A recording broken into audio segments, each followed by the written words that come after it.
శుక్లాంబరధరం విష్ణుం శశివర్ణం చతుర్భుజం ప్రసన్నవదనం ధ్యాయేత్ సర్వవిఘ్నోపశాంతయే అగజానన పద్మార్కం గజానన మహార్నిజం అనేకదంతం భక్తానాం ఏకదంతముపాస్మహే. ఓం గం గణపతయే నమః.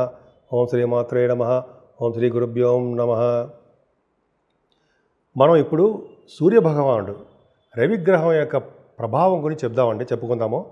అంటే సూర్యభగవానుడు అంటే రవి మేషరాశిలో ఉచ్చస్థితిలో అగ్నితత్వ రాశిలో మిత్రక్షేత్రంలో ఉండడం వలన 12 రాశుల వాళ్ళకి ఫలితాలు ఎలా ఉంటాయి అంటే రవి సూర్యభగవానుడు ఈ నెల అంటే ఏప్రిల్ 14వ తారీఖు నుంచి సుమారుగా మే 14వ తారీఖు వరకు నెలల పాటు మేషరాశిలో ఉంటాడండి. ఆ రాశిలో ఉండడం వలన గ్రహాల యొక్క ప్రభావం ఎలా ఉంటుంది, మేషరాశి నుంచి మీనరాశి వరకు ఆ రాశి యొక్క రవి యొక్క ప్రభావం ఎలా ఉంటుంది, గ్రహాలు కదండి రవి యొక్క ప్రభావం ఎలా ఉంటుందో ఇప్పుడు మనం తెలుసుకుందామండి. దానికంటే ముందర ఏంటంటే మీరు మీ జాతకాలు తెలుసుకోవాలనుకుంటే మా ఆది ఆస్ట్రాలజీని సంప్రదించండి.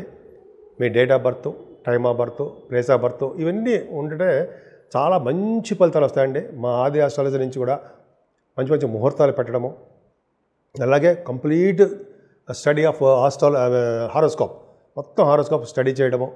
మీ దగ్గర నుంచి ఫోన్లు వస్తే నేనే రిసీవ్ చేసుకుంటానండి, నేనే మాట్లాడుతూ ఉంటాను. కొన్ని సందర్భాలు ఇక్కడ షూటింగ్స్ ఉంటే మీరు మెసేజ్ పెట్టేస్తూ ఉండండి వాట్సాప్లో, అలాగా నేను చేస్తూ ఉంటాను.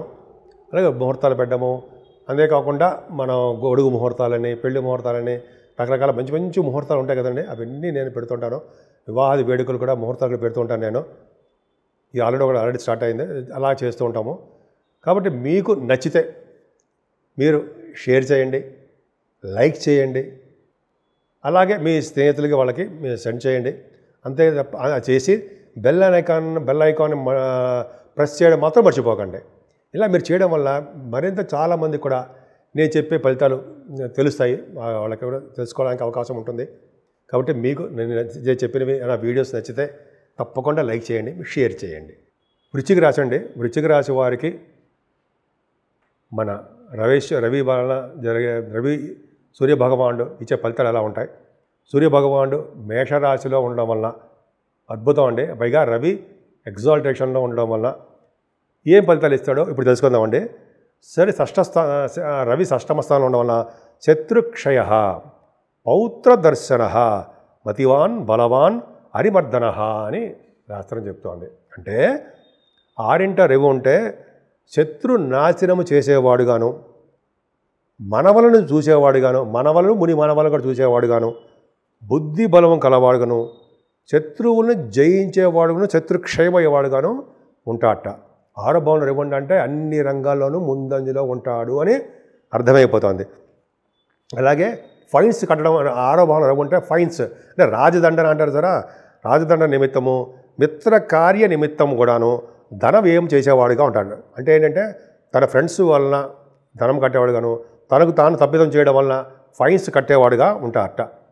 తల్లి వల్ల కానీ, వాహనం నుండి కింద పడడం కానీ, పశువులు కొమ్ముతో పొడవడం వల్ల కానీ ఇతనికి బాధ కలుగుతుంది. అంటే 6వ భావంలో రవి ఉంటే అందరికీ ఉండదండి, శాస్త్రం చెప్తుంది అంతే తప్ప మనకి ఆవులు గేదెలు వచ్చి పొడి చేస్తాయని కాదండి. అంటే తల్లి గల అంటే మాతృ వలన అంటే తల్లిగారు దండన విధించడము, లేకపోతే సరదాగా చిన్న చిన్న దెబ్బలు వేయడం వల్ల కానీ, మీ వాహనముల నుండి పడిపోవడం వల్ల కానీ, పశువులు కొమ్ములతో పొడవడం వల్ల కానీ బాధ కలుగును అని శాస్త్రం చెప్తోంది. అంతేకాకుండా 6వ భావంలో రవి ఉండడం వలన ప్రయాణంలో మీరు ప్రయాణం చేస్తున్నప్పుడు దొంగల వలన బాధ కలుగుతుంది అని శాస్త్రం చెప్తోంది. అంతేకాదండి 6వ భావంలో రవి ఉండడం వలన శత్రుక్షయము, ధనధాన్య పౌత్ర వృద్ధి, కొద్దిగా నేత్ర పీడ ఉంటుందండి. అధికమైన ఉష్ణ శరీరం కలవాడిగా మీరు ఉంటారు.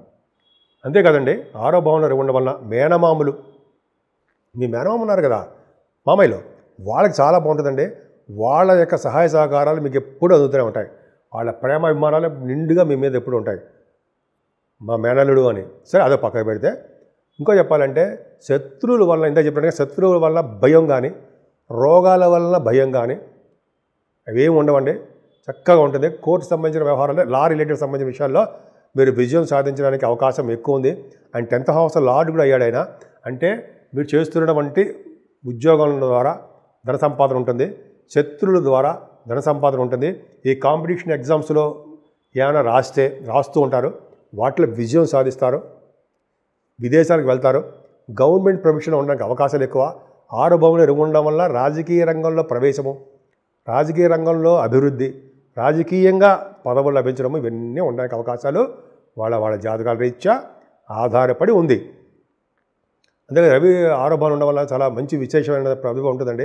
విదేశాలకు వెళ్ళడానికి స్టాంపింగ్ అవ్వడము అవన్నీ బాగా జరుగుతుంది. రవి 6 భావం అంటే ఆడవాళ్ళకి చెప్తానండి, మీరు చాలా సివిల్ సర్వీసెస్ లేకపోతే గ్రూప్స్ ఇవన్నీ రాస్తారు సార్, గవర్నమెంట్ ప్రొఫెషన్ సంబంధించింది, వాటిలో మీరు విజయం సాధించడానికి అవకాశాలు ఎక్కువ ఉన్నాయి. అంతేకాదండి, సూర్యభగవాన్ని ఆరాధించడం అంటే చాలా ఇంపార్టెంట్. సూర్యభగవాన్ని ఆరాధించడం అంటే మీకు తెలియదేం లేదు. సూర్యభగవాన్ నమస్కార ప్రియుడు. ఆయన నమస్కారం చేయడం వల్ల మనకి ఎటువంటి శత్రు బాధలు లేకుండా కాపాడతాడు. అలాగే శత్రువులు మిత్రులయ్యేట్ చేస్తుంటాడు. రోగ శరీరం అంటే కలవాడుగా అనుకోండి, రోగ శరీరం లేకుండా కాపాడుతుంటాడు మనకి. అంటే నమస్కార ప్రియుడు, ఆరోగ్య ప్రదాత, ఐశ్వర్య ప్రదాత సూర్యభగవానుడు. అందుకని ఆదిత్య వ్రతం చేసే వాళ్ళకి, ఆదిత్య వ్రతం చదివే వాళ్ళకి, అలాగే సూర్యభగవాన్ నిరంతరం కొలిచే వాళ్ళకి, అలాగే సూర్య నమస్కారాలు చేసే వాళ్ళకి, యోగాసనాలు చేసే వాళ్ళకి చాలా అద్భుతంగా ఉంటుందండి. అరసవల్లిలో సూర్యభగవాన్ నమస్కారాలు, ఆయనకు కొలవడము, ఆయన పూజించడం వల్ల మంచి యోగం కలుగుతుందండి. బంగారం అంటే ఆయనకి ఇష్టం కాబట్టి బంగారం చేయించడము కానీ, బంగారం యొక్క ధరలు పెరగడం, బంగారం మీకు సంప్రాప్తించడం కానీ జరగడానికి అంటే మీకు కొనుక్కోవడానికి అవకాశం ఉంది. అలాగే తిరుపతిలో చూశారండి నేను, పద్మావతి అమ్మవారి యొక్క టెంపుల్ దగ్గరలో, కోనేరు దగ్గరలో సూర్యభగవానుడు యొక్క టెంపుల్ గుడి ఉంది. అది చూసి రాకుండా వెళ్ళినప్పుడల్లా అది చూడకుండా రాకండి. సూర్యభగవాన్ ఆయన యొక్క ఆశీస్సులు తీసుకోవాలి. సూర్యభగవాన్ ఆశీస్సులు మనకి చైత్ర మాసంలో కూడా, చైత్రం వైశాఖ మాసంలో కూడా 14వ తారీఖు వరకు ఉన్నాడండి సూర్యభగవాన్ ఉంటాడు. అది చాలా పవర్ఫుల్. ఆయన నమస్కారాలు చేయడం వల్ల ఆయన గంధం వహిస్తాడు. ఆయన అరగదీసిన గంధం నేను అక్కడ చూశాను బ్రహ్మాండంగా. మన నుదిరి మీద పెట్టుకుంటే చల్లగా ఒక విధమైనటువంటి పవర్ ఉన్నట్టుగా అనిపిస్తుందండి. సూర్యభగవాన్ శక్తి మనలో వచ్చిందట్టుగా అనిపిస్తుంది ఒక్క క్షణం. అలాగే అక్కడ గోమాతలు కూడా ఉంటాయి, గోవులకి అరటిపళ్ళు దానం తినిపిస్తుంటాం కదా, అది చాలా పవర్ ఉండి ఆ సూర్య ఆరాధన చేయడం వల్ల. అలాగే ఈ వైశాఖ మాసంలో కూడా దానాలకు చాలా ప్రాముఖ్యత ఉంది. సూర్యభగవాన్ సంతోషిస్తాడు. ఏంటంటే ఉదక దానం అంటే ఒక చిన్న కొండ నిండా నీళ్లు పోసి వేద పండితుడికి, అర్హత ఉన్న వాళ్ళ బ్రాహ్మడికి దానం చేయడం వల్ల విష్ణులోక ప్రాప్తి. అలాగే జలదానము చేయడము, మజ్జిగ చేయడము, అలాగే ఎక్కడికెక్కడ ఈ అంటే వాటర్ సప్లై చేస్తుంటారు కదా, అవి చలి కేంద్రాలు అంటుంటాం మనం, అది పెట్టాలండి. చాలా పవర్ఫుల్. అది ఎవరైతే చేస్తారట వాళ్ళ తరాలు, వాళ్ళ తరాలు, మెద్దు తరాలు, వెనకాల తరాలు వాళ్ళు కూడా స్వర్గంలో మంచి మంచి లోకానికి వెళ్తారట. అంటే వీళ్ళు నరక లోకానికి వెళ్ళకుండా ఉంటారు అని చెప్పి సాక్షాత్తు యమధర్మరాజు చెప్పాడు. అది ఒక కథ కూడా ఉంది, అది మ్యాగజైన్లో చదివాను. సరే, అది పక్క పెడతానండి.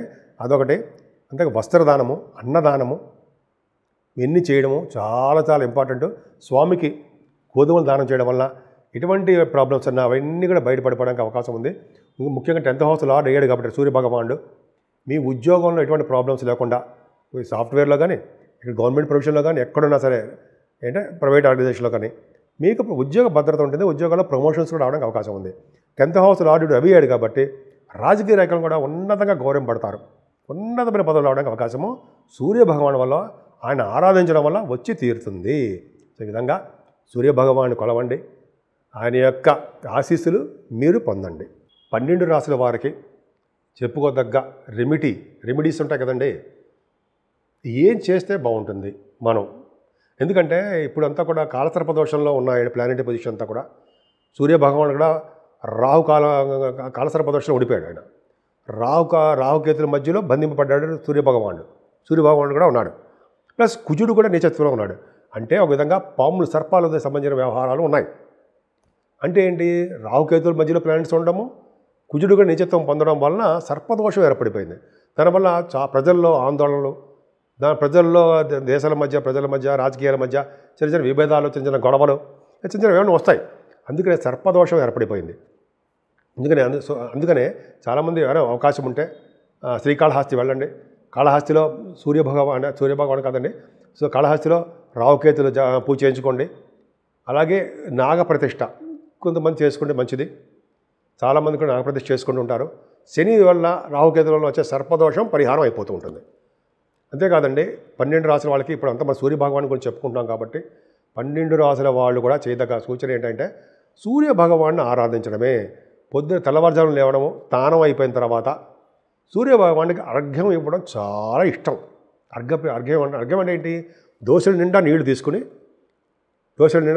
ఎర్రని పుష్పాలతోటి సూర్య భగవాన్ని ఇవ్వడం. ఓం హ్రీం సూర్యాయ నమః. HREM హ్రీం. హా అంటే హరి అంటాం కదా, హ్రీం. ఓం హ్రీం సూర్యాయ నమః, ఓం హ్రీం సూర్యాయ నమః అని 11 సార్లు మనకి చేసిన, అలాగే ఆదిత్య వ్రతం చేసుకుంటూ, అలా లేకపోతే 11 నామాలు సూర్య భగవానికి ఉన్నాయండి.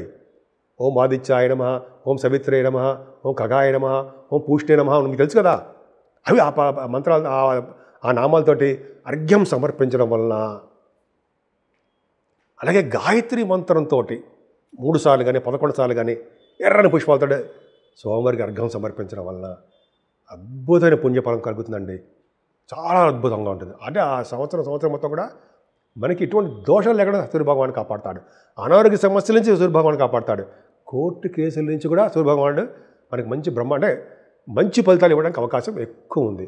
అంతేకాదండి, ఇదంతా కూడా వైశాఖ మాసం కూడా వచ్చేసింది కాబట్టి ఇప్పుడు మనం ఏప్రిల్ 30 తారీఖు కూడా మనకి సింహాచల నరసింహస్వామి యొక్క ప్రభావం ఉంటుంది కాబట్టి ఈ 12 రాసుల వారు కూడా మన నరసింహస్వామిని కొడుద్దామండి. ఆయనకి పానకం వడపప్పు నైవేద్యం పెడదాం. చాలా అద్భుతంగా ఉంటుంది. ఎందుకంటే గ్రహాలన్నీ కూడా కలసర ప్రదోషంలో ఉండడము, కుజ ప్రభావం ఉండడం, రుజుడుగా రీచల్లో ఉండడం, ఆ దోషాలన్నీ పరిహారం చేసేస్తాడు స్వామి. అదొకటి. సూర్య భగవాన్ యొక్క ఆరాధన కూడా చేసుకోవాలండి మనం.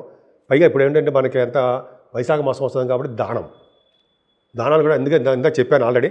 ఈ దానాలంటే జలదానము, ఎక్కడికెక్కడ మనం చలివేంద్రాలు పెట్టేయడం, చలివేంద్రాలు పెట్టే వాళ్ళకి సహాయం చేయడం, చల్లటి మంచినీళ్ళు ఇవ్వడం, కుండల్లో మంచినీళ్ళు ఇవ్వడం, మజ్జిగలు, చల్లటి మజ్జిగ దానం విశిష్టత ఉందండి. పెరుగు దానం చేస్తారు సరా, పెరుగు దానం చాలా గొప్ప విశేషం ఉంది. పెరుగు దానం మనం మజ్జిగ చేస్తాం. మజ్జిగ ప్యాకెట్ అమ్ముతారు కదండి, ఫ్రిడ్జ్లో పెట్టడం, టగడగా కొనేయడం, అందరికీ దానాలు ఇచ్చేయడం. నేను పోలీసు వాళ్ళు కూడా ఇచ్చాను దానంలో. అంటే పోలీసు అంటే ట్రాఫిక్ కానిస్టేబుల్ పోయి ఎండలో నుంచున్నారు ఆయన. ఒక్కసారి తీసుకొని స్వామి తీసుకోండి అంటే తీసుకున్నారు ఆయన. నేను గొప్ప కాదండి, చెప్తున్నా జనగా మాడవాల్సి వాళ్ళకి కూడా మనం ఇవ్వాలి. డ్యూటీలో ఉంటారు కదా, కష్టపడతారు కానీ వాళ్ళు వెళ్ళి తెచ్చుకోలేరు కదా మంచినీళ్ళు. స్వామి అంటే డ్యూటీలో ఉన్న వాళ్ళకి ఎప్పుడు ఎండలో ఎంత కష్టపడతారు మన కోసం, వాళ్ళకి సహాయం చేయాలి మనం. అలాగే మంచినీరు దానం అంత అద్భుతం అండి. మంచినీళ్ళు దానము, మజ్జిగ దానము, వీలైతే అన్నదానం, ఇంకా చెప్పాలంటే లేని వాళ్ళకి వస్త్రదానము. మీరు చేయలేరా? మీకు తెలుసండి, అన్నీ తెలుసండి, గుర్తు చేస్తా అంతే కదా. అవునా? మీకు తెలుసు, గుర్తు చేస్తాను. మనం అన్నీ చేద్దామండి, అన్ని కార్యక్రమాలు చేద్దాం. నేను కూడా మీతో పాల్గొంటాను. మీతో పాల్గొంటానంటే నేను కూడా కార్యక్రమాలు చేస్తాను అర్థం. అంతే మీ ఇంటికి వచ్చేసి పదండ్రా వెళ్దాం అని చెప్పి అన్నాం. అర్థంగా నా కార్యక్రమాలు నేను చేసుకుంటూ ఉంటాను, 10 మందితో పంచుకుంటుంటాను, ఆనందం పంచుకుంటూ ఉంటాను. నాకు చాలామంది గుర్తుపడుతుంటారు. నేను కూడా బయటికి వెళ్ళి ఇవ్వడం వల్ల పలానా మీరు ఆదినారాయణరావు గారు కదా అని సరే అంటూ ఉంటాం. సరే అలాగా దానాలు చేసుకుందామండి. మన గురించి మనం గొప్ప చెప్పుకోకూడదు. అంతా అద్భుతంగా మంచి చేద్దాం. మంచి చేయడం వల్ల మనకు మంచి జరుగుతూ ఉంటుంది. భగవంతుడు మనకు మంచి చేస్తుంటాడు. మనకి కాకుండా మన పిల్లలు కూడా మంచి చేస్తాడండి. ఎంత ఆనందంగా ఉంటుంది. ఒక్కసారి మంచి వీళ్ళు ఎవరైనా ముఖంలో ఆనందం చూస్తే నిజంగా మనకి ఆనందం వస్తుందండి. మనం చేసే మంచి పనులకి నేను కూడా ఒకసారి చేశానండి. కొత్తగూడెంలో ఉన్నప్పుడు ఇలాగా చలివేంద్రం పెట్టి అద్భుతంగా చాలా చేసాం. పొద్దు నుంచి సాయంత్రం వరకు టెంట్లు వేసి చాలా బాగా చేసుకున్నాం. అటువంటి అవకాశం మళ్ళీ ఎప్పుడు వస్తుందో చూస్తున్నాను. అలా చేయడం చాలా అద్భుతం అండి. మనం చేద్దాము సరదాగా. జనాలు అందరికీ మనం మంచిని స్వీకరిద్దాం. సో మీ అందరికీ కూడా మంచి జరగాలని, సూర్య భగవాన్ యొక్క ఆశీస్సులు ఎప్పుడు నిండు నీరేళ్ళు ఉండాలని. ఎందుకంటే ఆయన సాక్షాత్ ప్రత్యక్ష నారాయణ కదండి. ఆయన దర్శనం చేసుకోవడం వల్ల అన్నీ మంచి జరగాలని, మీ అందరికీ, మీ కుటుంబ సభ్యులందరికీ మంచి జరగాలని, ఎప్పుడు ఆనందంతో కళకళలాడిపోతూ అన్ని రంగాల్లోనూ మీరు ముందంజలో ఉంటారని కూడా నేను మనస్ఫూర్తిగా కోరుకుంటున్నాను.